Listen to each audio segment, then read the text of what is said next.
It's absolute excitement being able to define the future of the company based on some fantastic products here today, and then looking into the future, seeing what customers want, seeing what the industry is capable of delivering and what governments need us to do. So it's a fine balance between all of it, but it's thoroughly exciting for a car guy. Is it all statistics and research? Is there a bit of Skunkworks to what you do? Oh, there's a whole raft of balance of subjective, objective, gut feel, data. There's not as much data around as you'd expect. We work in a very rarefied part of the market where there's not that much data. So there's a lot of knowledge picked up from customers, talking to them what they want. But there's some facts and figures in the background that you have to comply with, and also working with all of the industry and the intelligence that's within the universities as to what might happen next. So it's a balance of gut feel and fact. So we're hearing some V8 start up right now, but the fact is that these were probably thought of a long time ago by you.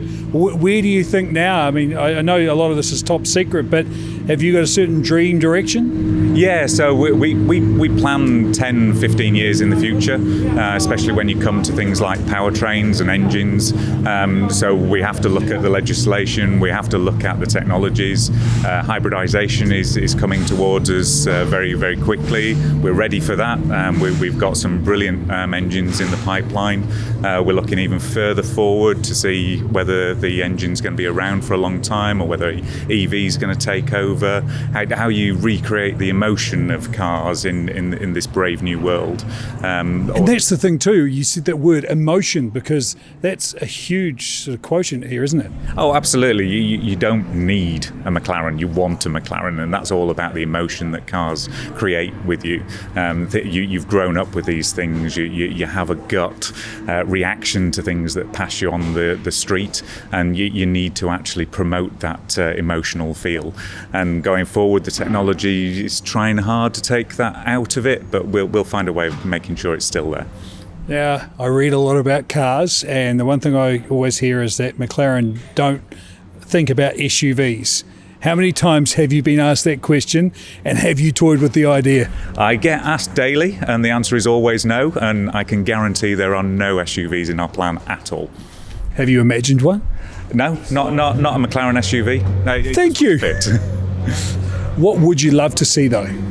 So I'd love to see us pushing the boundaries. We're a pioneering supercar company. We have to keep on going. We've set our stall out over the last 9 years of breaking industry norms. We'll keep on doing that.